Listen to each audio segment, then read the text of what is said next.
നമസ്കാരം. കേരളത്തിൽ ഇപ്പോൾ വലിയ തോതിൽ ചർച്ചയായിക്കൊണ്ടിരിക്കുന്നത് നമ്മുടെ നാടിന്റെ സാമ്പത്തിക വികസനം, വ്യവസായം, കൃഷി തുടങ്ങിയിട്ടുള്ള കാര്യങ്ങളിൽ കേരളം ഉണ്ടാക്കിയിട്ടുള്ള മികവ്, ഇതിനെയൊക്കെ പറ്റിയുള്ള ചർച്ച നടന്നുകൊണ്ടിരിക്കുകയാണ്. നമ്മുടെ നാട്ടിലെ പ്രതിപക്ഷം പറയുകയാണ് അങ്ങനെ ഒന്നുമില്ല, കേരളത്തിൽ ഒന്നുമില്ല, ഇവിടെ ആകെ കള്ളാണ്, പിന്നെ ലോട്ടറിയാണ്, ഇതിൽ നിന്നുള്ള വരുമാനം മാത്രമേ ഉള്ളൂ, വേറെ ഒന്നുമില്ല എന്ന് പറയുന്നു.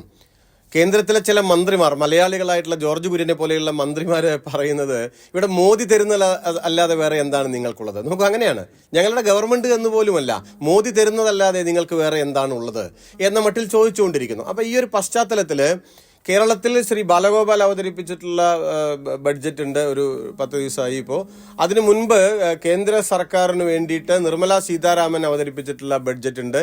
ഈ രണ്ടിനെയുമൊക്കെ കമ്പയർ ചെയ്തിട്ട് മലയാളികളായിട്ടുള്ള എല്ലാവരും, അതിൽ കക്ഷി രാഷ്ട്രീയമൊന്നുമില്ല, നമ്മൾ ഉന്നയിക്കേണ്ട ഒരു ചോദ്യം എന്താണെന്ന് വെച്ചാൽ, ഈ കേരളം എന്താ ഇന്ത്യയിലല്ലേ? ഈ ഒരു ചോദ്യം നമ്മൾ ഉന്നയിക്കേണ്ട ഒരു സമയമാണ്. ഇപ്പൊ CPIM-ന്റെ നേതൃത്വത്തിൽ സമരങ്ങള്, ജാഥകള് എല്ലാം നടന്നുകൊണ്ടിരിക്കുക. അതിന്റെ ഒരു ഫോക്കസ് ചെയ്യുന്ന ഒരു കാര്യം ഇതാണ്: എന്തുകൊണ്ടാണ് കേരളം വ്യത്യസ്തമായിട്ടുള്ള ഒരു രാഷ്ട്രീയ നിലപാട് സ്വീകരിക്കുന്നു എന്ന ഒരൊറ്റ കാരണം കൊണ്ട് യൂണിയൻ സർക്കാർ കേരളത്തെ ഇങ്ങനെ സാമ്പത്തികമായി തകർക്കാൻ പരിശ്രമിക്കുന്നത് എന്ന ഒരു ചോദ്യം റേസ് ചെയ്യുന്നതിന്റെ പശ്ചാത്തലത്തിലാണ് ചില കാര്യങ്ങൾ ഇതുമായി ബന്ധപ്പെട്ട് പറയാൻ ഞാൻ ശ്രമിക്കുന്നത്. അതെന്താന്ന് വെച്ചാൽ, ഇപ്പോൾ നോക്കൂ, നിർമ്മല സീതാരാമന്റെ ബഡ്ജറ്റ് വന്നപ്പോൾ ഇപ്പോൾ ഏകദേശം 10-25 ദിവസം ആയല്ലോ. ഈ ബഡ്ജറ്റ് വന്നപ്പോൾ പത്രങ്ങളിലൊക്കെ വലിയ വാർത്തയായി, അതിനെയൊക്കെ പുകഴ്ത്തി മനോരമ, മാതൃഭൂമി ഇത് പരമാനന്ദം എന്ന മട്ടിലൊക്കെ, വികസനാനന്ദം എന്നൊക്കെ പറഞ്ഞിട്ട് അങ്ങനെയൊക്കെ എഴുതി. സാധാരണക്കാരായിട്ടുള്ള നമ്മളെ പോലുള്ള ആൾക്കാർക്ക് രണ്ട് കാര്യമാണ് മനസ്സിലായത് ആ ബഡ്ജറ്റ് വന്നപ്പോൾ. അതിൽ ഒരു കാര്യം, ആദായ നികുതി കൊടുക്കുന്ന ആൾക്കാർക്ക് അതിൻ്റെ ഒരു 1 ലക്ഷം രൂപ വരെ വരുമാനമുള്ള ആളുകൾക്ക് എന്ന് വെച്ചാൽ വർഷം 12 ലക്ഷം വരെയുള്ള ആളുകൾക്ക് എന്തോ ഒരു വലിയ ആനുകൂല്യം കിട്ടിയിട്ടുണ്ട്. അവരിൽ നിന്നുള്ള ഒരു നികുതി യൂണിയൻ ഗവൺമെന്റ് ഒഴിവാക്കിയിട്ടുണ്ട്. അപ്പൊ ആ നികുതി ഒഴിവാക്കിയ ആളുകൾക്ക് സന്തോഷമായി. അവർ പറയും ഞങ്ങൾക്ക് വളരെ ഗുണമുള്ള ഒരു കാര്യമാണ് ചെയ്തിട്ടുള്ളത്. ഇതാണ് മനസ്സിലായ ഒരു കാര്യം. ഞാൻ അതിന്റെ വിശദാംശം ഇപ്പോൾ പറയല്ല, അത് വേറൊരു വിഷയമാണ്. ഇത് മനസ്സിലായിട്ടുള്ള ഒരു കാര്യമാണ് ഏറെക്കുറെ. രണ്ടാമത്തെ ഒരു കാര്യം ആളുകൾക്ക് മനസ്സിലായത്, നിർമ്മല സീതാരാമന്റെ സാരി നന്നായിരുന്നു എന്നുള്ളതാണ്. നല്ല സാരിയായിരുന്നു. അവൾക്ക് 8 വർഷത്തെ സാരി. മനോരമ ഇങ്ങനെ വേറെ സബ് സ്റ്റോറി എല്ലാം അതിന് കൊടുത്തു, മാതൃഭൂമിയിൽ വന്നൊക്കെ വന്നു. ഈ രണ്ട് കാര്യങ്ങളല്ലാതെ മൂന്നാമത്തെ ഒരു കാര്യം എന്താണ് സാധാരണ ആളുകൾക്ക് മനസ്സിലായതെന്ന് ചോദിച്ചാൽ അതൊരു ചോദ്യമായിട്ട് നിൽക്കുകയാണ്. യഥാർത്ഥത്തിൽ നോക്കൂ, ഈ ആദായ നികുതിയുടെ തന്നെ കാര്യം എടുക്കാം. ഈ ആദായ നികുതി ഈ ആളുകളിൽ നിന്ന് ഒഴിവാക്കിയാൽ സർക്കാരിന്റെ ആ വരുമാനം കുറഞ്ഞല്ലോ. അപ്പോൾ ഗവൺമെന്റ് പറയുന്നത്, ധനമന്ത്രിയൊക്കെ പറയുന്നത്, ഞങ്ങളത് സാക്രിഫൈസ് ചെയ്തു, നിങ്ങൾക്കത് വിട്ടു തന്നു, ആ പണം ഞങ്ങൾക്ക് വേണ്ട, ഞങ്ങളത് വേറെ കണ്ടെത്തും എന്ന മട്ടിലാണ്. നമ്മൾ യൂണിയൻ സർക്കാരിന്റെ ബഡ്ജറ്റിനെ ഓവറോൾ ഒന്ന് നോക്കിയാൽ, അങ്ങനെ ഒരു വിഭാഗം ആളുകളിൽ നിന്ന് 12 ലക്ഷം രൂപ വരെ വർഷം വരുമാനമുള്ള ആളുകളുടെ നികുതി ഒഴിവാക്കിയാൽ സ്വാഭാവികമായിട്ടും ഗവൺമെന്റിന് ഒരു നിശ്ചിത ശതമാനം പണം ലഭിക്കുന്നത് കുറയുമല്ലോ. ഗവൺമെന്റ് എന്ത് ചെയ്യണം? ഒന്നുകിൽ ഈ പണം വേറെ എവിടെ നിന്നെങ്കിലും സംഘടിപ്പിക്കണം, വേണമല്ലോ, അല്ലാണ്ട് ഇത് ചെലവിന് പണം വേണ്ടേ? അങ്ങനെ സംഘടിപ്പിക്കാനുള്ള ഏതെങ്കിലും ഒരു നിർദ്ദേശം ബഡ്ജറ്റിലുണ്ടോ? ഉയർന്ന വരുമാനക്കാരിൽ നിന്ന് കൂടുതൽ നികുതി ചുമത്തുക, അങ്ങനെയുണ്ടോ? കോർപ്പറേറ്റുകളിൽ നിന്ന് കൂടുതൽ നികുതി ചുമത്തുക, അങ്ങനെ ഇല്ല എന്ന് മാത്രമല്ല, അതെല്ലാം മുൻകാലങ്ങളെ അപേക്ഷിച്ച് കുറവാണ്. അപ്പോൾ ഈ നഷ്ടപ്പെടുത്തിയ പണം എങ്ങനെ കോമ്പൻസേറ്റ് ചെയ്യും?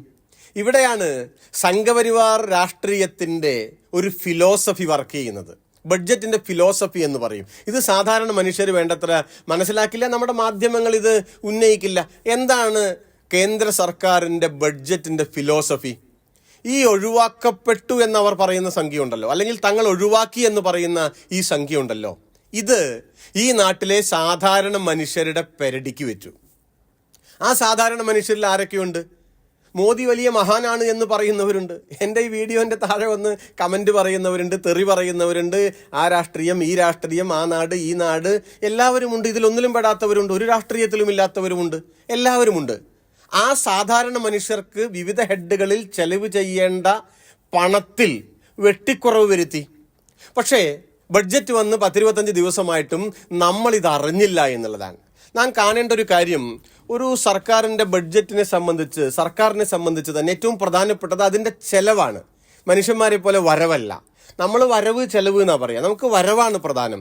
ഈ വരവിനനുസരിച്ച് ചെലവ് ചെയ്യുക, അതാണ് ഒരു നല്ല സാമ്പത്തിക മാനേജ്മെന്റ് വ്യക്തികളെ, കുടുംബങ്ങളെയൊക്കെ സംബന്ധിച്ച്. പക്ഷെ ഗവൺമെന്റിനെ സംബന്ധിച്ച് അങ്ങനെയല്ല. ചെലവാണ് പ്രധാനം. ചെലവാണ് കാണേണ്ടത് ആദ്യമായിട്ട്. എന്തുകൊണ്ട്? അത് ആളുകൾക്ക് നൽകിയിട്ടുള്ള വാഗ്ദാനങ്ങളാണ്, പലതരം കമ്മിറ്റ്മെന്റുകളാണ്, അതിന് ഒഴിയാൻ പറ്റില്ല. അപ്പൊ ആ ചെലവിനനുസരിച്ചുള്ള വരവാണ് ഉണ്ടാക്കേണ്ടത്. സ്വാഭാവികമായും ആ വരവിൽ ഒരു ഭാഗം ഒഴിവാക്കപ്പെട്ടാലോ ചെലവ് എവിടെയെങ്കിലും പിടിക്കേണ്ടി വരും. അങ്ങനെ പിടിക്കുമ്പോൾ ഈ ചെലവിലെ പ്രയോറിറ്റി എന്ത്, മുൻഗണന എന്ത്, അതാണ് ഒരു സർക്കാരിന്റെ രാഷ്ട്രീയം എന്ന് പറയുന്നത്. അതാണ് ബഡ്ജറ്റിന്റെ രാഷ്ട്രീയം. നിങ്ങൾ ഏത് സർക്കാരോ ആകട്ടെ കേട്ടോ, പിണറായി വിജയൻ ഗവൺമെന്റ്, മോദി ഗവൺമെന്റ്, ഏത് ഗവൺമെന്റോ ആകട്ടെ, ആ ഗവൺമെന്റ് നാട്ടിൽ ചെലവഴിക്കുന്ന ചെലവുണ്ടല്ലോ, ആ തുകയുണ്ടല്ലോ, ആ തുകയിലെ മുൻഗണനയാണ് അതിന്റെ രാഷ്ട്രീയം എന്ന് മനസ്സിലാക്കണം. അങ്ങനെ നോക്കിയാൽ 25-26 വർഷത്തെ യൂണിയൻ സർക്കാരിന്റെ മൊത്തം ചെലവായിട്ട് അവർ പറയുന്നത് 50,65,345 രൂപയാണ്. ഇത് വിവിധ ഹെഡുകളിൽ ചെലവാക്കുകയാണ്. ഈ ഹെഡുകളിൽ വിവിധ മേഖലകളിൽ ഇത് ചെലവഴിക്കുമ്പോൾ സാധാരണ മനുഷ്യർക്കുള്ള ഓരോ മേഖലയിലും ഒന്നുകിൽ കഴിഞ്ഞ വർഷത്തെ അതേ തുക വെച്ചു, അല്ലെങ്കിൽ കഴിഞ്ഞ വർഷത്തിനേതിനേക്കാൾ തുക കുറവാക്കി വെച്ചു. അതാണ് ഈ ബഡ്ജറ്റിന്റെ മൊത്തം എന്ന് പറയുന്നത്. ബഡ്ജറ്റ് എന്താ പറയുക, പാർലമെന്റിൽ വെക്കുന്നതിന്റെ ഏതാനും ദിവസം മുൻപേ സർക്കാർ ഒരു എക്കണോമിക് സർവേ പുറത്തിറക്കും. എല്ലാ സർക്കാരുകളും എല്ലാ കാലത്തും അതൊരു പതിവാണ്. സാമ്പത്തിക സർവേ എന്ന് പറയും. ആ സാമ്പത്തിക സർവേയിൽ പറയുന്ന ഒരു കാര്യം എന്താണെന്ന് വെച്ചാൽ, കഴിഞ്ഞ വർഷത്തെ അപേക്ഷിച്ച്, അതായത് 23-24 സാമ്പത്തിക വർഷത്തിൽ നമ്മുടെ രാജ്യത്തിൻ്റെ വളർച്ചാ നിരക്ക് 8.2%.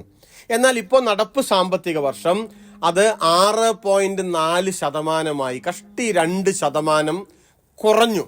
2%. ഇത് നമ്മൾ വിചാരിക്കുക ഇതൊക്കെ വലിയ സാമ്പത്തിക പണ്ഡിതന്മാർ മനസ്സിലാക്കേണ്ട കാര്യമാണ്. ഇത് പത്രത്തിലൊക്കെ ചെറിയ ഒരു കോളമൊക്കെ ആയിട്ട് ഉണ്ടെങ്കിൽ ഉണ്ടാവുക. 2% സാമ്പത്തിക വളർച്ച നിരക്ക് കുറഞ്ഞു എന്ന് പറഞ്ഞാൽ അതിൻ്റെ അർത്ഥം എന്താ? എൻ്റെയും നിങ്ങളുടെയും സാമ്പത്തികാവസ്ഥയുടെ, ജീവിതാവസ്ഥയുടെ വലിപ്പം കുറഞ്ഞു, ചുരുങ്ങി എന്നുള്ളത് അർത്ഥം, വേറെ അർത്ഥമൊന്നുമില്ല. അപ്പൊ അടുത്ത സാമ്പത്തിക വർഷത്തിലെ 25-26 ഗവൺമെന്റ് ഈ ചുരുങ്ങിയതിനെ ഒന്ന് വലുതാക്കും എന്നല്ലേ നമ്മൾ വിചാരിക്കുക. ഏത് ഗവൺമെന്റോ ആകട്ടെ, അതിനാണല്ലോ നമ്മൾ വോട്ട് ചെയ്തിട്ടുള്ളത്. അതിന്റെ നിർദ്ദേശങ്ങളാണല്ലോ ബഡ്ജറ്റിൽ ഉണ്ടാകേണ്ടത്. ബഡ്ജറ്റ് അവതരിപ്പിക്കുന്ന മന്ത്രിയുടെ സാരിയോ ഷർട്ടോ അല്ലല്ലോ നമ്മുടെ പ്രശ്നം.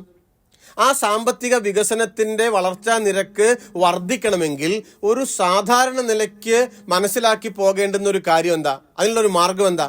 സർക്കാരിന്റെ ചെലവ് കൂട്ടണം. ചെലവ് കൂട്ടിയിട്ടില്ല എന്ന് മാത്രമല്ല, ചെലവ് ചുരുക്കിയാലോ? ചെലവ് ചുരുക്കിയാൽ സ്വാഭാവികമായും വരും കാലത്ത് നമ്മുടെ വളർച്ചാ നിരക്ക് കുറയും എന്ന് ഗവൺമെന്റ് പറയാതെ പറഞ്ഞിരിക്കുകയാണ് ഈ ബഡ്ജറ്റിൽ. അതിന്റെ റിസൾട്ടുകൾ നമുക്ക് അടുത്ത തവണ കാണാൻ കഴിയും. ഞാൻ ഓരോന്നിൻ്റെയും ഓരോ മേഖലകളിലെ കാര്യം ഒന്ന് പരിശോധിച്ച് പോകാം. നമുക്ക് PMAY എന്ന് പറഞ്ഞിട്ടൊരു പദ്ധതിയുണ്ട്, നമുക്ക് എല്ലാവർക്കും അറിയാം. അത് മോദിയുടെ വീട് എന്നൊക്കെ പറഞ്ഞ് തള്ളി മറയ്ക്കുന്നതിൽ യാതൊരു കുറവുമില്ല. പ്രധാനമന്ത്രി ആവാസ് യോജന, അത് അർബനുണ്ട്, ഗ്രാമീണുണ്ട്. എന്ന് വെച്ചാൽ നഗരപ്രദേശത്ത്, ഗ്രാമപ്രദേശത്ത്, ഈ 2 മേഖലകളിലും അല്ലെങ്കിൽ 2 സ്ഥലങ്ങളിലും വീട് വെക്കാനുള്ള പണമാണ്. 4 ലക്ഷം കേരളത്തിൽ കൊടുക്കുന്നു. ഇവിടെ ഗ്രാമത്തിലൊക്കെയാണെന്ന് വെച്ചാൽ 72,000 രൂപയാണ് കൊടുക്കുന്നത്. നഗരങ്ങളിൽ 1,20,000 രൂപ എങ്ങാണ്ടാണ് കൊടുക്കുന്നത്. ഇതേ കൊടുക്കുന്നുള്ളൂ കേട്ടോ. ഈ ഭവന പദ്ധതിയിലെ വിഹിതം ഗണ്യമായി യൂണിയൻ സർക്കാർ വെട്ടിക്കുറച്ചു. അതിന്റെ ഒരു കണക്കുണ്ട്, ഞാനതൊന്ന് പറയാം. 24-25, അതായത് നടപ്പ് സാമ്പത്തിക വർഷത്തില് PMAY അർബന്റെ കാര്യമാണ് പറയുന്നത്, 30,171 കോടി രൂപ വകയിരുത്തി. നടപ്പ് സാമ്പത്തിക വർഷത്തിൽ 30,171 കോടി. ഇത് ബഡ്ജറ്റ് റിവൈസ് ചെയ്തു. റിവൈസ്ഡ് ബഡ്ജറ്റില് ഈ സംഖ്യ 30% കണ്ട് കുറഞ്ഞു. എത്രയായി? 19,794 കോടി രൂപയായി. എന്ന് വെച്ചാൽ നടപ്പ് സാമ്പത്തിക വർഷത്തിൽ ബഡ്ജറ്റ് അവതരിപ്പിക്കുമ്പോൾ പ്രഖ്യാപിച്ചതിനേക്കാൾ വീട് വെക്കാനുള്ള വിഹിതത്തിൽ 30% കുറഞ്ഞ കാര്യം ഈ നാട്ടിൽ എത്ര പേരറിഞ്ഞു? ഈ സാമ്പത്തിക വർഷം ഇവിടെ അവസാനിക്കാൻ പോവാണ് അല്ലേ? ഒരു മാസം കൂടിയേ ഉള്ളൂ. നമ്മുടെ വിഹിതം കുറഞ്ഞു, പക്ഷെ തള്ളിന് കുറവുണ്ടായിട്ടില്ല. അത് കുറഞ്ഞിട്ടില്ല, അത് കൂടിയാണ് വന്നത്. അടുത്ത സാമ്പത്തിക വർഷമോ 25-26 ഇപ്പോൾ എടുത്ത ബഡ്ജറ്റിൽ 1 രൂപ പോലും വർദ്ധിപ്പിച്ചില്ല. ഇനി PMAY റൂറലിന്റെ കാര്യം നോക്കൂ. 24-25 ഇത് ഗ്രാമീണ മേഖലയിലാണ്. 24-25 54,500 കോടിയായിരുന്നു ബഡ്ജറ്റിൽ നീക്കി വെച്ചത്. ബഡ്ജറ്റ് റിവൈസ് ചെയ്തപ്പോഴോ അത് 32,426 കോടിയായി. കഷ്ടി 20,000-ലധികം കോടി രൂപ കുറഞ്ഞു, നമ്മൾ അറിഞ്ഞില്ല. 25-26 പുതിയ അടുത്ത വർഷത്തേക്കുള്ള ബഡ്ജറ്റിൽ 1 രൂപ കൂട്ടിയില്ല. ജലജീവൻ മിഷൻ, എല്ലാ വീടുകളിലേക്കും പൈപ്പ്, മോദിയുടെ വെള്ളം, മോദിയുടെ പൈപ്പ്, തള്ളിന് കുറവില്ല. അതിന്റെ സ്ഥിതി എന്താണ്? 24-25 ബഡ്ജറ്റില് 70,163 കോടി രൂപ മാറ്റിവെച്ചു. ബഡ്ജറ്റ് റിവൈസ് ചെയ്തപ്പോൾ അത് 22,694 കോടി രൂപയായി. 50,000 കോടി രൂപ കുറഞ്ഞെന്നേ. നമ്മൾ അറിഞ്ഞില്ല, ഒരു മീഡിയയും അന്തിച്ചർച്ച നടത്തിയില്ല. അടുത്ത വർഷത്തെ ബഡ്ജറ്റിലോ 1 രൂപ വർദ്ധിപ്പിച്ചില്ല. അങ്കണവാടിയുടെ കാര്യം നോക്കൂ. ഞാനിത് എന്നെ കേൾക്കുന്ന നിങ്ങളുടെ എല്ലാം പരിസരത്ത് അങ്കണവാടി ടീച്ചർമാരും എല്ലാവരും ഉണ്ടല്ലോ, അങ്കണവാടികളൊക്കെ ഉണ്ടല്ലോ. 23-24 നടപ്പ് വർഷമല്ല, കഴിഞ്ഞ സാമ്പത്തിക വർഷം അങ്കണവാടിക്ക് നീക്കി വെച്ചിരുന്നത് 21,810 കോടി രൂപയാണ്. നടപ്പ് സാമ്പത്തിക വർഷം 24-25 അത് 20,071 കോടി രൂപയായി. എന്ന് വെച്ചാൽ 1,739 കോടി രൂപ കുറഞ്ഞു. എന്നെ കേട്ടുകൊണ്ടിരിക്കുന്ന ഏതെങ്കിലും ഒരു അങ്കണവാടി വർക്കർ, ഹെൽപ്പർ ഈ വിവരം അറിഞ്ഞിട്ടുണ്ടോ? നടപ്പ് സാമ്പത്തിക വർഷത്തിൽ നിങ്ങളുടെ മേഖലയിൽ ചെലവഴിക്കാനുള്ള തുകയിൽ നിന്ന് മോദി സർക്കാർ 1,700-ലധികം കോടി രൂപ വെട്ടിക്കുറച്ച വിവരം അറിഞ്ഞോ? നിങ്ങളുടെ വീട്ടിൽ വരുത്തുന്ന മാതൃഭൂമിയോ മലയാള മനോരമയോ അത് നിങ്ങളോട് പറഞ്ഞോ? പുതിയ സാമ്പത്തിക വർഷത്തിൽ 1 രൂപയും വർദ്ധിപ്പിച്ചില്ല. PMGKAY എന്നൊരു പദ്ധതിയുണ്ട്, പ്രധാനമന്ത്രി ഗരീബ് കല്യാൺ അന്ന യോജന. പേരൊക്കെ വളരെ പറയാൻ ബുദ്ധിമുട്ടാണ്. അത് ദാരിദ്ര്യ നിർമ്മാർജ്ജനം അല്ലെങ്കിൽ ലഘൂകരണത്തിന്റെ കാര്യമാണ്. വളരെ പ്രധാനപ്പെട്ട ഒരു മേഖലയാണല്ലോ ഇന്ത്യയെ സംബന്ധിച്ച് ദാരിദ്ര്യ ലഘൂകരണം എന്ന് പറയുന്നത്. അതിന്റെ ഒരു സ്ഥിതി എന്താണ്? 24-25 നടപ്പ് സാമ്പത്തിക വർഷം 2,05,250 കോടി രൂപ വകയിരുത്തി. അത് റിവൈസ് ചെയ്തപ്പോൾ, ബഡ്ജറ്റ് റിവൈസ് ചെയ്തപ്പോൾ 1,97,000 കോടിയായി. എന്ന് വെച്ചാൽ ഒരു 8,000 കോടി രൂപ കുറഞ്ഞുപോയി. 25-26 അടുത്ത വരാനിരിക്കുന്ന സാമ്പത്തിക വർഷത്തിൽ 2,03,000 കോടി രൂപയാണ് വകയിരുത്തിയത്. കഴിഞ്ഞ വർഷം വകയിരുത്തി അത്രയുമില്ല, കുറയാ ചെയ്തത്. വകയിരുത്തിയത് തന്നെ എത്രമാത്രം ചെലവഴിക്കുമെന്ന് നമുക്കിപ്പോൾ പറയാനാവില്ല. റെയിൽവേ കൂടുതൽ ലൈന് വലിക്കേണ്ട കാര്യത്തില് 24-25 34,603 കോടി രൂപ വകയിരുത്തി. ചെലവിട്ടത് 31,459 കോടി രൂപ. 25-26 കഴിഞ്ഞ വർഷത്തെ അത്രയും തുക നീക്കിവെച്ചിട്ടില്ല, വിഹിതം കുറച്ചു. PMGSY റോഡ്, നമുക്കെല്ലാവർക്കും പരാതിയുള്ള ഒരു കാര്യമാണ് റോഡ്. കേരളത്തിൽ ആ പരാതി ഇങ്ങനെ പരിഹരിച്ച് മുന്നേറിക്കൊണ്ടിരിക്കുകയാണ്. എവിടെ റോഡ് കണ്ടാലും ഇത് മോദിയുടെ റോഡാന്ന് പറഞ്ഞുകൊണ്ടിരിക്കുകയാണ് നാട്ടിലെ പാവം പിടിച്ച സംഘപരിവാറുകാർ. അവര് മനസ്സിലാക്കേണ്ട ഒരു കാര്യമാണ്, 23-24 കഴിഞ്ഞ സാമ്പത്തിക വർഷം 15,380 കോടി രൂപ ചെലവ് ചെയ്തു. വകയിരുത്തിയതല്ല, ചെലവ് ചെയ്തു. 24-25 നടപ്പ് സാമ്പത്തിക വർഷത്തിൽ അത് 14,500 കോടി രൂപയായി കുറച്ചു. കഴിഞ്ഞ വർഷം ചെലവ് ചെയ്ത തുക ഈ നടപ്പ് സാമ്പത്തിക വർഷത്തിൽ വെച്ചില്ല. എന്ന് വെച്ചാൽ നിങ്ങളുടെ പടിക്കലുള്ള റോഡിനുള്ള വിഹിതം കുറച്ചു ഗവൺമെന്റ് എന്നാണ് അർത്ഥം. ഏത് ഗവൺമെന്റ്? Union government. നമ്മൾ അറിഞ്ഞില്ല. 25-26 സാമ്പത്തിക വർഷത്തിൽ 1 രൂപയും വർദ്ധിപ്പിച്ചില്ല.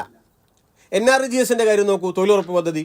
അത് നേരത്തെ പറഞ്ഞ പോലെ ഒരു തരം ദാരിദ്ര്യ നിർമ്മാർജ്ജന പദ്ധതിയിൽ ഉൾപ്പെട്ടിട്ടുള്ള ഒരു ഉപവിഭാഗമാണ് തൊഴിലുറപ്പ് എന്ന് പറയുന്നത്. അതിന്റെ ഒരു സ്ഥിതി എന്താ? 23-24 കഴിഞ്ഞ സാമ്പത്തിക വർഷത്തിൽ 89,154 കോടി രൂപ ചെലവഴിച്ചു.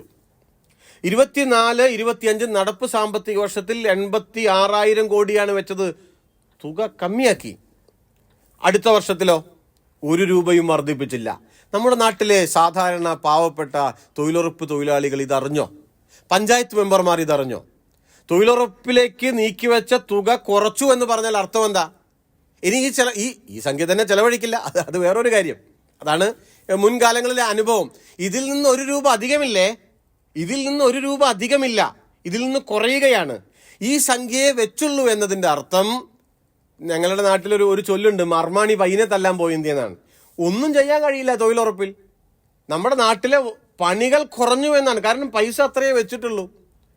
ഈ പൈസയെ ചെലവഴിക്കാൻ പാടുള്ളൂ എന്ന പാകത്തിൽ നിബന്ധനകൾ വരുത്താൻ വേണ്ടി പണം മാറ്റിവെച്ചിട്ടില്ല. ഇതാണ്. പക്ഷേ ഉള്ളത് പറയണമല്ലോ. ഞാനിപ്പോൾ ഒരു 5-8 ഹെഡുകളെ പറ്റിയാ പറഞ്ഞത്. ഇതെല്ലാം നമ്മുടെ സാധാരണ മനുഷ്യരെ ബാധിക്കുന്നതല്ലേ. വർദ്ധിപ്പിച്ച ഒരു മേഖലയുണ്ട്, അത് പറയണമല്ലോ. അതേതാണ്? അത് പ്രതിരോധ ബഡ്ജറ്റാണ്. ഇന്ത്യയുടെ പ്രതിരോധ ബഡ്ജറ്റ് കഴിഞ്ഞ വർഷത്തെ ഇതിനേക്കാൾ 9.6% വർദ്ധിച്ചു. ഈ വർഷം അതിന് നീക്കിവെച്ച സംഖ്യ എത്രയാണ്? 6.81 ലക്ഷം കോടി രൂപ. ഒന്ന് ആലോചിച്ച് നോക്കൂ. ദാരിദ്ര്യ നിർമ്മാർജ്ജനത്തിന്, കുടിവെള്ള വിതരണത്തിന്, സാധാരണ പാവപ്പെട്ട മനുഷ്യർക്ക് തൊഴിൽ ഉറപ്പു നൽകാനുള്ള പദ്ധതിക്ക്, വീടിന്, റോഡിന്, വിദ്യാഭ്യാസത്തിന്, സകലമാന മേഖലയിലും വലിയ തോതിൽ വെട്ടിക്കുറവ് നടത്തിയ സർക്കാർ. ആ വെട്ടിക്കുറവ് എവിടെയാണ്? അതാണ് നമ്മുടെ നാട്ടിൽ ആദായ നികുതി ഇളവ് കിട്ടിയെന്ന് കരുതുന്ന മനുഷ്യർ ആലോചിക്കണം. നിങ്ങൾക്ക് വിട്ടു തന്നു എന്ന് ഗവൺമെന്റ് പറയുന്ന പണം, അതിൻ്റെ ബാധ്യത പിടലിക്ക് വെച്ചത് നിങ്ങളുടെ അയൽവാസിയായ പാവപ്പെട്ട ഒരു മനുഷ്യന്റെ മേലാണ്. നമ്മൾ മാത്രമായിട്ടൊരു നാടില്ല, അവരുകൂടി ചേർന്നതാണ് ഈ നാട്. ഇത് മനസ്സിലാക്കണം. ഇങ്ങനെ എല്ലാ മേഖലയിലും ഇതിലൊക്കെ എന്താ BJP-ക്കാരില്ല, അവർക്ക് BJP-ക്ക് വോട്ട് ചെയ്യുന്നവരില്ലേ? ഈ സാധുക്കൾ ഇതൊന്നും അറിയുന്നില്ലെന്ന്. ഇങ്ങനെ എല്ലാ മേഖലയിലും പണം വെട്ടിക്കുറയ്ക്കുമ്പോൾ പ്രതിരോധ ബഡ്ജറ്റ് വർദ്ധിപ്പിച്ചു. അപ്പോൾ ഇതിന് ഒരു ന്യായം കാണണമല്ലോ. ബോംബ് വാങ്ങിക്കാൻ, യുദ്ധവിമാനങ്ങൾ വാങ്ങിക്കാൻ, യുദ്ധോപകരണങ്ങൾ വാങ്ങിക്കാൻ നമ്മുടെ നാട്ടിലെ സാധാരണ മനുഷ്യർ ചോദിക്കേണ്ട ഒരു ചോദ്യമാണ്. ഞാൻ അവരോട് ചോദിക്കട്ടെ, BJP-ക്ക് വോട്ട് ചെയ്യുന്ന തൊഴിലുറപ്പുകാർക്ക്, അല്ലെങ്കിൽ അങ്കണവാടി ജീവനക്കാർക്ക്, അല്ലെങ്കിൽ വീട് കാത്ത് നിങ്ങൾ PMAY അല്ലെങ്കിൽ ലൈഫ് വീട് കാത്തിരിക്കുന്നവർക്ക്, പേര് ലിസ്റ്റിലുണ്ട്, അടുത്ത കൊല്ലം കിട്ടുമെന്ന് കരുതി ഇരിക്കുന്ന, പ്രതീക്ഷയോടെ ഇരിക്കുന്നവരോട് ചോദിക്കട്ടെ, സാധാരണ BJP-യുടെ, കോൺഗ്രസിന്റെ ഒക്കെ ആളുകളോട് ചോദിക്കട്ടെ, ഇതൊന്നുമില്ലാത്തവരോട് എല്ലാം ചോദിക്കട്ടെ, നിങ്ങൾക്ക് എന്താണ് വേണ്ടത്? ബോംബർ വിമാനങ്ങളാണോ, ബോംബുകളാണോ, അതോ വീടാണോ, കുടിവെള്ളമാണോ, വിദ്യാഭ്യാസമാണോ, നല്ല റോഡുകളാണോ? എന്താണ് നമുക്ക് വേണ്ടത്? എന്താണ് ഈ ഗവൺമെന്റിന്റെ പ്രയോറിറ്റി? ഇതാണ് ഞാൻ പറഞ്ഞല്ലോ, ഇതാണ് സർക്കാരിന്റെ രാഷ്ട്രീയം, ഇതാണ് ബഡ്ജറ്റിന്റെ ഫിലോസഫി. നോക്കൂ, തിരക്ക് പിടിച്ച ഒരു ദിവസത്തെ പര്യടനത്തിന് നമ്മുടെ പ്രധാനമന്ത്രി US-ൽ പോയി. എന്തിനാണ്? ഒറ്റ ദിവസമാണ്, ഒറ്റ കാര്യമുള്ളൂ. ഈ കണ്ടമാനം തുക മാറ്റി വെച്ചിട്ടുണ്ടെന്നേ. 9.6% തുക മാറ്റി അധികം വെച്ചിട്ടില്ലേ? 8.61 ലക്ഷം കോടി നീക്കി വെച്ചിട്ടില്ലേ? അതിന് കരാറുകൾ ഉറപ്പിക്കുക, അമേരിക്കയിലെ ആയുധ കമ്പനികളുമായി കരാർ ഉറപ്പിക്കുക എന്നൊരൊറ്റ ലക്ഷ്യം മാത്രമേ പ്രധാനമന്ത്രിയുടെ US സന്ദർശനത്തിനുണ്ടായിരുന്നുള്ളൂ. എന്തെല്ലാം പ്രശ്നങ്ങളുണ്ട് ഇന്ത്യയും US-ഉം തമ്മിൽ? വ്യാപാര കരാറുകളുടെ കാര്യത്തിലുണ്ട്. എന്തെങ്കിലും ഒരു ഇളവ് ഇന്ത്യക്ക് നേടിയെടുക്കാൻ പ്രധാനമന്ത്രിക്ക് സാധിച്ചു? അത് അദ്ദേഹത്തിന്റെ അജണ്ടയിൽ ഉണ്ടായിരുന്നില്ല. മോദിയുമായി ചർച്ച തുടങ്ങുന്നതിന്റെ 10-15 മിനിറ്റ് മുൻപാണ് US പ്രസിഡന്റ് ഡൊണാൾഡ് ട്രംപ് പറഞ്ഞത്, ഇന്ത്യയുമായിട്ടുള്ള വ്യാപാര കരാറുകൾ, ഇറക്കുമതി തീരുവയുടെ കാര്യത്തിൽ ഒരു വിട്ടുവീഴ്ചയും ചെയ്യാൻ ഞങ്ങൾ ഉദ്ദേശിക്കുന്നില്ല. 15 മിനിറ്റ് കഴിഞ്ഞ് ചർച്ച ഇന്ത്യൻ പ്രധാനമന്ത്രിയുമായി. എന്ത്? ആയുധ വ്യാപാരം. മാതൃഭൂമിയുടെ ഹെഡിങ് ഒന്നുമില്ല, കുഞ്ഞു വാർത്ത. എന്താണ്? ഞങ്ങൾ വിമാനങ്ങൾ തരാം. ആര്? മോദിയോട് ട്രംപ് വിമാനങ്ങൾ തരികയോ? ഇവിടെ FCI ഗോഡൌൺ പണിയാൻ വേണ്ടി അതിന് പൈസയില്ലേ? ഇന്ത്യയിലെ കർഷകൻ ഉണ്ടാക്കുന്ന നെല്ല്, ഗോതമ്പ്, ധാന്യങ്ങൾ അത് എലി തിന്നാതെ, മഴ കൊള്ളാതെ, വെയിൽ കൊള്ളാതെ, പൂപ്പൽ പിടിക്കാതെ സംരക്ഷിക്കാൻ മതിയായ FCIക്ക് ഗോഡൌണുകൾ ഇല്ലാത്തൊരു നാട്ടിൽ അതിനുപോലും നീക്കിവെക്കേണ്ടുന്ന പണമെടുത്ത് യുദ്ധവിമാനങ്ങൾ വാങ്ങാൻ മാറ്റിവെച്ച ഒരു സർക്കാരിന്റെ നേതാവ് അവിടെ പോയിട്ട് തല കുനിച്ചിരുന്ന് കമ്പനികളുമായി ചർച്ച ചെയ്ത് ഒപ്പുവെച്ചു. അപ്പൊ ഇവിടെ മാതൃഭൂമി ട്രംപ് വിമാനം നൽകാമെന്ന് പറഞ്ഞത്ര. കേട്ടാ വായിച്ചാ തോന്നുന്ന വെറുതെ കൊടുക്കുക. ഇദ്ദേഹം പോയി പിറ്റേ മണിക്കൂറിൽ ഇന്ത്യക്കാരായിട്ടുള്ള ആൾക്കാരെ കയ്യും കാലും കെട്ടിയിട്ട്, കണ്ണൊക്കെ കൂട്ടി കെട്ടിയിട്ട് യുദ്ധവിമാനത്തിൽ കയറ്റിവിട്ടു. സാധാരണ വിമാനത്തിൽ കയറ്റിവിടാൻ അത്ര ചെലവ് വേണ്ട.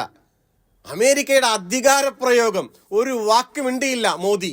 അതൊന്നും അദ്ദേഹത്തിന്റെ അജണ്ടയിൽ ഉണ്ടായിരുന്നില്ല. അതിനെ ന്യായീകരിച്ചു. ഞാൻ പറഞ്ഞല്ലോ, ഒറ്റ അജണ്ടയേ ഉള്ളൂ. ഇതാണ് നമ്മൾ മനസ്സിലാക്കേണ്ടത്. ഒറ്റ കാര്യം കൂടി പറഞ്ഞ് അവസാനിപ്പിക്കാം. ഈ സമയത്ത് നമ്മൾ വെറുതെ കേരളത്തിന്റെ ബഡ്ജറ്റും ഒന്ന് പരിശോധിക്കണമല്ലോ. ആകെ പരിശോധിക്കാൻ ഈ ഒരു സമയം ഞാൻ വിനിയോഗിക്കുന്നില്ല. അതിനൊരു സമയമില്ലാത്തത് കൊണ്ടാണ്. ഇവിടെയുള്ള സർക്കാരിൻ്റെ ഒരു പ്രയോറിറ്റി നോക്കൂ. ഇപ്പോൾ ഞങ്ങളുടെയൊക്കെ ചില ആൾക്കാർ പാർട്ടിയുമായി ബന്ധപ്പെട്ട അനുഭാവികളൊക്കെ പറയാറുണ്ട്, ഒക്കെ ശരി തന്നെയാണ്. പക്ഷെ എന്നാലും നമുക്കൊരു 1600-1700 രൂപയാക്കി സാമൂഹ്യ പെൻഷൻ വർദ്ധിപ്പിക്കാമായിരുന്നു. നമുക്കൊന്ന് പറഞ്ഞു നിൽക്കണ്ടേ? വർദ്ധിപ്പിക്കണമെന്ന് തന്നെയാണ് ഇടതുപക്ഷത്തിന്റെ CPIM-ന്റെ ഒക്കെ താല്പര്യം. 1700 പോരാ, 2500 അതും പോരാ, അതെങ്കിലും വേണമെന്നാണ്. അതുകൊണ്ടാണല്ലോ അത് പ്രഖ്യാപിച്ചത്. പക്ഷെ അത് സാധിക്കാതെ പോയി. എന്തുകൊണ്ട് സാധിക്കാതെ പോയി? യൂണിയൻ സർക്കാർ കേരളത്തെ സാമ്പത്തികമായി കടന്നാക്രമിക്കുകയാണ്. കേരളത്തിന് ലഭിക്കേണ്ടുന്ന വിഹിതം തരുന്നില്ല. അത് ഔദാര്യമൊന്നുമല്ല. ഇപ്പൊ ഇവിടെ പലരും പറയുന്നു കള്ളാണ്, ലോട്ടറിയാണ്, വേറൊരു വരുമാനവുമില്ല. അങ്ങനെയാണോ? നോക്കൂ, ഒരു കേരളം ഇന്ത്യയുടെ ഒരു ഭാഗമാണ് കേട്ടോ. ഇന്ത്യ എന്ന് പറയുന്നത് അതിന്റെ പേര് യൂണിയൻ ഓഫ് ഇന്ത്യ എന്നാണ്, ഇന്ത്യൻ യൂണിയൻ എന്നാണ്. ഇന്ത്യ എന്ന് നമ്മൾ ചുരുക്കപ്പേരായിട്ട് വിളിക്കുക.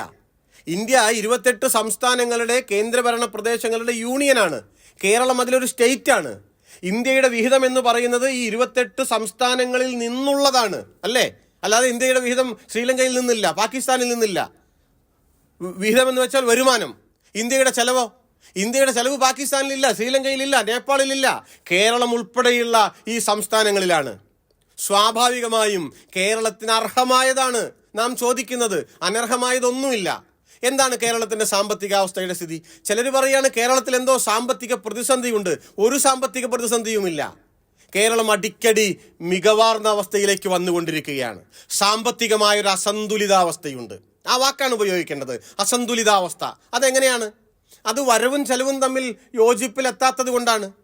നമ്മുടെ ചെലവിന്റെ പ്രത്യേകത എന്താ? ഞാൻ പറഞ്ഞല്ലോ, കേരളത്തിലെ ചെലവിന്റെ പ്രത്യേകത എന്താ? അതാണ് കേരളത്തിന്റെ രാഷ്ട്രീയം, കേരള ഗവൺമെന്റിന്റെ രാഷ്ട്രീയം. അതാണ് ബഡ്ജറ്റിന്റെ ഫിലോസഫി. ആ ചെലവിൽ സാമൂഹ്യക്ഷേമ സുരക്ഷിതത്വങ്ങൾ കൂടുതലാണ്. അതാണ് കേരളത്തിന്റെ പ്രത്യേകത. അതാണ് ഇടതുപക്ഷത്തിന്റെ ബദൽ. നിങ്ങളൊരു ചെറിയ ഉദാഹരണം നോക്കൂ. ഇവിടെ ബഡ്ജറ്റ് വന്നപ്പോൾ ഏഷ്യാനെറ്റും മാതൃഭൂമിയും ഒക്കെ പറഞ്ഞു സാമൂഹ്യക്ഷേമ പെൻഷൻ കൂട്ടിയില്ല. പോസ്റ്റർ കാർഡൊക്കെ ഇറക്കി. ഇത് കണ്ട് പല പാർട്ടി സഖാക്കളും പറഞ്ഞു കൂട്ടാമായിരുന്നു. ഇതുകൂടി കണ്ടിട്ടാണ് ആളുകൾ പറയാൻ തുടങ്ങി. നമ്മൾ ആലോചിച്ച് നോക്കൂ, ഈ ചില പെൻഷനുകൾ രാജ്യവ്യാപകമായി കൊടുക്കുന്നുണ്ട്. ഉദാഹരണം ഓൾഡ് ഏജ് പെൻഷൻ, വാർദ്ധക്യ പെൻഷൻ. അത് കേരളത്തിൽ മാത്രമുള്ളതല്ല, ഇന്ത്യയിലാകെ ഉള്ളതാണ്. ആ പെൻഷൻ എത്രയാണ് യൂണിയൻ ഗവൺമെന്റ് കൊടുക്കുന്നത്? 60 മുതൽ 79 വയസ്സ് വരെ പ്രായമുള്ളവർക്ക് 200 രൂപ, 80 മുകളിൽ പ്രായമുള്ളവർക്ക് 500 രൂപ. ഇന്ത്യയിലാകെ ഉണ്ടേ. ചില സംസ്ഥാനങ്ങളിൽ അതേ ഉള്ളൂ. ചില സംസ്ഥാനങ്ങൾ അവരുടെ കൂടി വിഹിതം കൂട്ടി കൊടുക്കുന്നുണ്ട്. കേരളം അങ്ങനെ കൊടുക്കുന്ന ഒരു സ്റ്റേറ്റ് ആണ്. കേരളത്തിൽ ഇത് മാത്രമല്ല, 62 ലക്ഷം ജനങ്ങൾക്കുണ്ട് പെൻഷനുകളുണ്ട്, വിവിധ പെൻഷനുകൾ. ഈ പെൻഷൻ 200 1600 രൂപയാക്കി കൊടുക്കുന്നു, 500 1600 രൂപയാക്കി കൊടുക്കുന്നു.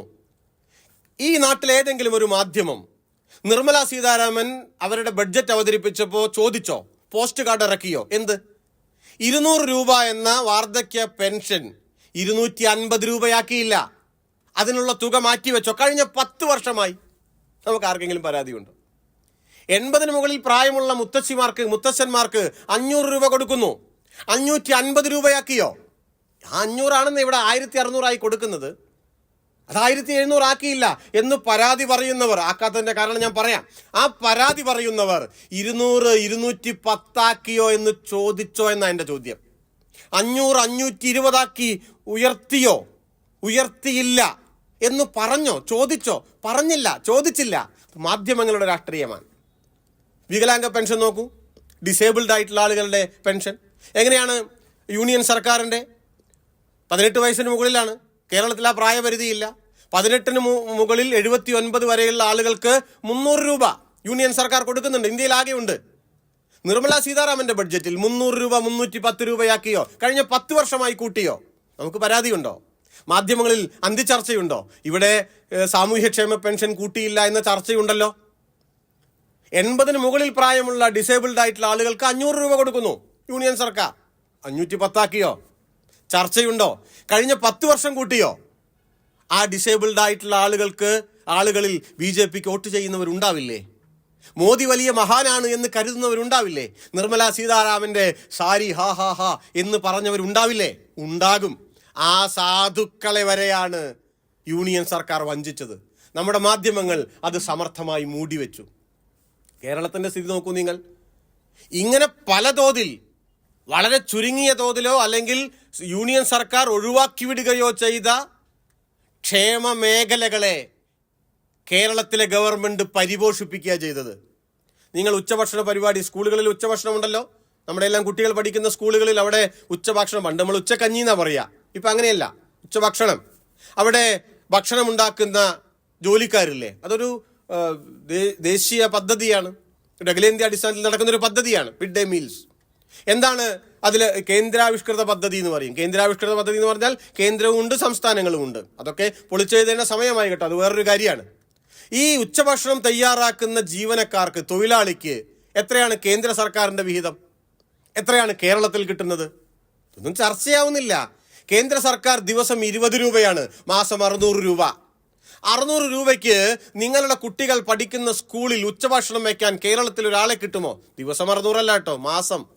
കേരളത്തിൽ അത് 12,000 രൂപയാണ്, 12,500 ഉണ്ട്. നമ്മൾ കൂട്ടിക്കൊടുക്കുകയാണ് കേട്ടോ. ഇങ്ങനെ ഓരോന്നും ഉണ്ട്, ഞാൻ എണ്ണിപ്പെറുക്കി പറയുന്നില്ല. ഇനിയും വേണ്ടതല്ലേ? ഇനിയും വേണ്ടതാണ്. എന്താണ് ചിലത് ആഗ്രഹമുണ്ടായിട്ടും ഇടതുപക്ഷത്തിന് സാധിക്കാത്തത്? റോഡ് മേഖലയിൽ, വ്യവസായ മേഖലയിലൊക്കെ നടക്കുന്ന വികസനത്തിന്റെ കാര്യങ്ങളുണ്ട്. ഈ സന്ദർഭത്തിൽ ഞാനത് പറയുന്നില്ല. അതിൻ്റെ ഒരു കാരണം, ഇന്ത്യയിലെ എല്ലാ സംസ്ഥാനങ്ങളും ചെലവഴിക്കുന്ന പണമുണ്ടല്ലോ, തുകയുണ്ടല്ലോ, അതിന് 2 ഭാഗങ്ങളുണ്ട്. ഒന്ന് സംസ്ഥാനത്തിന്റെ വിഹിതം, നമ്മൾ ഇവിടെ ഉണ്ടാക്കുന്നതാണ്, കൃഷി, വ്യവസായം, നമ്മുടെ നികുതി, അങ്ങനെ പല ജാതി. മറ്റൊന്നോ യൂണിയൻ ട്രാൻസ്ഫർ എന്ന് പറയും. യൂണിയൻ സർക്കാർ അതാത് സംസ്ഥാനങ്ങൾക്ക് കൈമാറുന്ന പണം, യൂണിയൻ ട്രാൻസ്ഫർ എന്നാണ് അതിന്റെ പേര്. അത് ജോർജ് കുര്യനൊക്കെ പറയുന്നത് പോലെ, സുരേഷ് ഗോപിയൊക്കെ പറയുന്നത് പോലെ, ഇതിന്റെ താഴെ വന്നിട്ട് സംഘി കുഞ്ഞുങ്ങൾ തെറി വിളിച്ച് കമന്റ് ഇടുന്നത് പോലെ നരേന്ദ്രമോദിയുടെ ഔദാര്യമല്ല.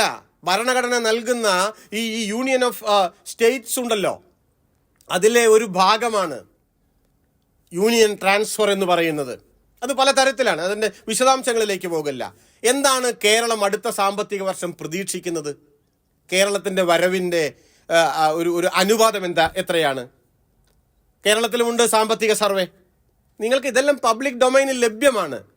കേരളം പ്രതീക്ഷിക്കുന്നത് 72.6% കേരളത്തിൻ്റെ തനത് വിഹിതമാണ്. നമ്മൾ 100 രൂപ ചെലവഴിക്കുന്നുണ്ടെങ്കിൽ ആ ചെലവിൽ 72.6 രൂപ കേരളത്തിൻ്റെ വിഹിതമാണ്. കേന്ദ്ര ട്രാൻസ്ഫറോ യൂണിയൻ ട്രാൻസ്ഫറോ 27.4% കിട്ടുമെന്ന് പ്രതീക്ഷിക്കുന്നു. 24-25 നടപ്പ് സാമ്പത്തിക വർഷത്തിൽ അത്ര ഇല്ല. അതാണ് പ്രശ്നം. അപ്പോൾ ആളുകൾ ചോദിക്കുക, അങ്ങനെ തന്നെയല്ലേ, ബാക്കിയൊക്കെ നിങ്ങൾ ഉണ്ടാക്കിക്കോ. ഇവിടെയാണ് ഒരു കള്ളത്തരം, ഇവിടെയാണ് കേരളത്തിനോടുള്ളൊരു ശത്രുത നാം മനസ്സിലാക്കേണ്ടത്. അതെങ്ങനെയാണ് മനസ്സിലാവുക? കേരളം ഒരു സ്റ്റേറ്റാണ്. മറ്റ് സംസ്ഥാനങ്ങളിലേക്കുള്ള ശരാശരി യൂണിയൻ ട്രാൻസ്ഫർ എത്രയാണ്? 42%. BJP-കാരെല്ലാം കേൾക്കണം കേട്ടോ, കോൺഗ്രസ്സുകാരെല്ലാം കേൾക്കണം ദയവ് ചെയ്ത്. ഇത് മലയാളിയുടെ പ്രശ്നമാണ്. ഇത് CPIM-കാരുടെ പ്രശ്നമൊന്നുമല്ല, ഇടതുപക്ഷക്കാരുടെ പ്രശ്നമൊന്നുമല്ല. ഇന്ത്യയിലെ മറ്റു സംസ്ഥാനങ്ങൾക്ക് ശരാശരിയാണ്. 42-ൽ കൂടുതലുള്ളവരുണ്ട്, 42-ൽ കുറവുള്ളവരുണ്ട്. ശരാശരി കേരളത്തിന് വെളിയിൽ മറ്റ് സംസ്ഥാനങ്ങളിൽ 42% യൂണിയൻ ട്രാൻസ്ഫറായി കിട്ടുന്നു. ആ സംസ്ഥാനങ്ങൾ എത്ര എടുക്കുന്നുള്ളൂ? 58. കേരളത്തിൽ കേരളത്തിലെ ഇടതുപക്ഷ സർക്കാരിന്റെ സാമ്പത്തിക മാനേജ്മെന്റ്, നികുതി പിരിവ്, വ്യാവസായിക വളർച്ച, കാർഷിക വളർച്ച, ഇതിന്റെ എല്ലാം ഭാഗമായി 72.6% നാം സ്വന്തമായി ഉണ്ടാക്കുന്നു. എന്താണ് നമ്മുടെ ആവശ്യം? നിങ്ങൾ നമ്മുടെ ചെലവിന്റെ ഒരു 35% തരുമോ? 42 വേണ്ട, ഒരു 35% തരുമോ? ട്രാൻസ്ഫറായി തരുമോ? എങ്കിൽ 1600 നമ്മൾ 2500 ആവും. ചില ജീവനക്കാർക്ക് DA ഇതിൻ്റെയൊക്കെ കാര്യത്തിൽ ചില തർക്കങ്ങൾ, പരാതികളുണ്ട്. ആ പരാതികൾ ഉണ്ടാവില്ല, അതൊഴിവായി കിട്ടും. കേരളത്തിന് പണം ധാരാളമായി ഉണ്ടാകുമെന്നേ. ഇത് നമ്മൾ ആവശ്യപ്പെടണ്ടേ? നിങ്ങൾ ഏത് പാർട്ടിയോ ആകട്ടെ, നിങ്ങൾ ആർക്ക് വോട്ട് ചെയ്യൂ, അതൊരു വിഷയമല്ല. മലയാളിയുടെ ഈ പ്രശ്നം, കേരളത്തിൻ്റെ ഈ ആവശ്യം മലയാളികൾ ഒറ്റക്കെട്ടായി ഉന്നയിക്കേണ്ട ഒരു സന്ദർഭമല്ലേ? കേരളം ഇന്ത്യയിലല്ലേ? നിങ്ങൾ നോക്കൂ, ഇപ്പോൾ വയനാട് ദുരന്തത്തിൻ്റെ, ചൂരൽമല മുണ്ടക്കൈ ദുരന്തത്തിൻ്റെ ഒരു കാര്യം നോക്കൂ. 550 കോടി രൂപ തന്നു. എങ്ങനെയാ തന്നത്? കടമാണ്. കേരളം 3 ഹെഡുകളിലാണ് പണം ആവശ്യപ്പെട്ടത്. നമുക്ക് ഗ്രാൻഡായി തന്നുകൂടെ? തരണ്ടേ? ഇന്ത്യയിലെ മറ്റ് സംസ്ഥാനങ്ങൾക്ക് തന്നിട്ടില്ലേ? കൊടുത്തിട്ടില്ലേ? കൊടുക്കണമല്ലോ. ഇവിടെ നിന്ന് നികുതി പിരിച്ചു കൊണ്ടുപോകുന്നില്ലേ? 1 ലക്ഷം കോടി രൂപയിലധികം കേരളത്തിൽ നിന്ന് നികുതിയായി യൂണിയൻ സർക്കാർ കൊണ്ടുപോവാണ്. അത് മുഴുവൻ ഇവിടേക്ക് വേണ്ട. ഇന്ത്യ ഒരു യൂണിയനാണ്, ഫെഡറൽ റിപ്പബ്ലിക്കാണ്. സ്വാഭാവികമായും പിന്നോക്കം നിൽക്കുന്ന സംസ്ഥാനങ്ങൾക്ക് കൂടുതൽ കൊടുക്കുന്നതിന് കേരളത്തിന് വിരോധമില്ല, LDF-ന് വിരോധമില്ല. കാരണം ഇത് ഇന്ത്യയല്ലേ. സാമ്പത്തികമായി പിന്നാക്കം നിൽക്കുന്ന ആളുകൾക്ക്, സംസ്ഥാനങ്ങൾക്ക്, അവരെല്ലാം ഇന്ത്യക്കാരല്ലേ, നമ്മുടെ സഹോദരങ്ങളല്ലേ, അവർക്ക് കൊടുക്കണം, സംശയമില്ല. പക്ഷേ 1 ലക്ഷം കോടി രൂപ ഈ നാട്ടിൽ നിന്ന് നികുതിയായി പിരിച്ചു കൊണ്ടുപോകുമ്പോൾ ഒരു 40-45 കോടി രൂപ നമുക്ക് തിരികെ തരണ്ടേ? അത് ന്യായമായൊരു കാര്യമല്ലേ? ഇന്ത്യയുടെ ചരിത്രത്തിൽ ഏറ്റവും വലിയ ഒരു ഉരുൾപൊട്ടൽ ഉണ്ടായിട്ട് അതിനെ ദേശീയ ദുരന്തമായി പ്രഖ്യാപിക്കണമെന്ന കേരളത്തിന്റെ മിനിമം ആവശ്യം അംഗീകരിച്ചില്ല. അതേ തുടർന്ന് കേരളം ആവശ്യപ്പെട്ട ഗ്രാന്റ് ഇനത്തിൽ ലഭിക്കേണ്ടുന്നതായ പണം അനുവദിച്ചില്ല. അവസാനം തുക അനുവദിച്ചു 550 കോടി രൂപയോളം. അതെങ്ങനെയാണ്? അത് കടമാണ്, തിരിച്ചടയ്ക്കണം. ആവട്ടെ, കടമെങ്കിൽ കടം. നിങ്ങൾ നോക്കൂ, ഈ കടം ഇന്ന സമയത്ത് തിരിച്ചടയ്ക്കണം എന്ന് പറയുന്നത് നമ്മൾ കേട്ടിട്ടുണ്ട് അല്ലേ? നിങ്ങളിപ്പോൾ ബാങ്കിൽ നിന്നൊക്കെ കടമെടുത്താൽ ഇന്ന സമയത്ത് അത് തിരിച്ചടയ്ക്കണമെന്ന് കേട്ടിട്ടുണ്ട്. ഈ കടം ഇന്ന സമയത്ത് ചെലവഴിക്കണമെന്ന് കേട്ടിട്ടുണ്ടോ? ആ ചെലവഴിക്കാൻ സമയമുണ്ടോ? മാർച്ച് 31 മുന്നേ ചെലവഴിക്കണം അത്രേ. പണ്ട് പുലിപ്പാൽ വാങ്ങിച്ചു കൊണ്ടുവരാൻ പറഞ്ഞ മട്ടായിപ്പോയി. മാർച്ച് 31 മുൻപ് 550 കോടി രൂപ കേരളത്തിന് ചെലവ് ചെയ്യാൻ സാധിക്കുമോ? മാർച്ച് കഴിഞ്ഞാൽ ഏപ്രിൽ 10-ാം തീയതി ഏഷ്യാനെറ്റിനും 24-നും റിപ്പോർട്ടറിനുമെല്ലാം 9 മണിക്ക് ബ്രേക്കിംഗ് ചർച്ച ന്യൂസ് നടത്താം. കേരളം സംഖ്യ പാഴാക്കി. സാധ്യത ഇപ്പോൾ തന്നെയായി. ഒന്ന് ആലോചിച്ച് നോക്കൂ, എന്തൊരു ദുഷ്ടന്മാരാണിവർ. ഈ നാട്ടിലെ അവർക്ക് കൂടി വോട്ട് ചെയ്യുന്ന, അവരെ കൂടി വിശ്വസിക്കുന്ന സാധാരണ മനുഷ്യരുടെ കഞ്ഞിയിൽ മണ്ണ് വാരിയിടുന്ന ദുഷ്ടജന്മങ്ങളാണ് നമ്മുടെ നാട്ടിലെ സംഘപരിവാർ രാഷ്ട്രീയ ഭരണ നേതൃത്വം. അതിന് ഓശാന പാടുകയാണ് ഇവിടെയുള്ള വിവരമില്ലാത്ത സംഘപരിവാറുകാർ. UDFന്റെ ഒരു കാര്യം നോക്കൂ. അവർ വിചാരിക്കുന്നത് ആളുകളെല്ലാം പിണറായി വിജയനെതിരാകുമല്ലോ എന്നാണ്. അതാണ് നമ്മൾ മനസ്സിലാക്കേണ്ട ഒരു കാര്യം. UDF എന്ന് പറയുന്നത് LDFന്റെ പ്രതിപക്ഷമാണ്. VD സതീശനും ചെന്നിത്തലയും എല്ലാം മനസ്സിലാക്കണം, നിങ്ങൾ LDFന്റെ പ്രതിപക്ഷമാണ്. നിങ്ങളിപ്പോൾ നിർവഹിച്ചു കൊണ്ടിരിക്കുന്ന റോള് കേരളത്തിന്റെ പ്രതിപക്ഷം എന്നുള്ളതാണ്. ഇതൊക്കെ ജനങ്ങൾ മനസ്സിലാക്കും. കേരളത്തിലെ അകത്തും പുറത്തുമുള്ള വ്യവസായികളെല്ലാം പറയുന്നു, ഇവിടെ വ്യവസായം തുടങ്ങാനൊക്കെ നല്ല നാടാണ്, ഒരു കുഴപ്പമില്ല. സതീശൻ സമ്മതിക്കില്ല. എന്താ കാരണം? അദ്ദേഹം കേരളത്തിന്റെ പ്രതിപക്ഷമായി ഫലത്തിൽ മാറി. എന്താ മാറാൻ കാരണം? അധികാരമില്ലാതെ ഇരിക്കാൻ പറ്റില്ല. ഈ മട്ടിൽ പോയാൽ ഈ പ്രതിരോധത്തിന്റെ ഈ പ്രശ്നങ്ങളുടെ, സാമ്പത്തിക ഞെരുക്കങ്ങളുടെ ഉള്ളിൽ നിന്നുകൊണ്ട് തന്നെ സർക്കാർ നടത്തുന്ന വലിയ വലിയ കാര്യങ്ങളുണ്ട്. ഇതൊരു 3ാമത്തെ ഇടതുപക്ഷ മുന്നണി സർക്കാരിനെ കൊണ്ടുവരാൻ തയ്യാറെടുപ്പ് ജനങ്ങൾ നടത്തുമോ എന്ന ഒരു ബേജാറുണ്ടല്ലോ. അത് കാരണം അദ്ദേഹം ഇപ്പോൾ കേരളത്തിന്റെ പ്രതിപക്ഷമായിട്ട് മാറിയിരിക്കുകയാണ്. ഇതൊക്കെ ജനങ്ങൾ തിരിച്ചറിയുമെന്നാണ് ഞങ്ങൾക്ക് സൂചിപ്പിക്കാനുള്ളത്. ഈ നാട്ടിലെ ജനങ്ങൾ കക്ഷി രാഷ്ട്രീയത്തിന് അതീതമായി, നിങ്ങൾ ആർക്കോ അടുത്ത തെരഞ്ഞെടുപ്പിൽ വോട്ട് ചെയ്യൂ, കക്ഷി രാഷ്ട്രീയത്തിന് അതീതമായി മലയാളിക്ക് വേണ്ടി, കേരളത്തിന് വേണ്ടി, നമ്മുടെ മക്കൾക്ക് വേണ്ടി നിലനിൽക്കേണ്ട വളരെ വളരെ നിർണായകമായ ഒരു സന്ദർഭത്തിൽ നമുക്കൊരുമിച്ച് അർഹമായ വിഹിതം നേടിയെടുക്കാൻ പൊരുതാം, സമരം ചെയ്യാം എന്നതാണ് ഈ സന്ദർഭത്തിൽ ഞങ്ങൾക്ക് നിങ്ങളോട് സൂചിപ്പിക്കാനുള്ളത്.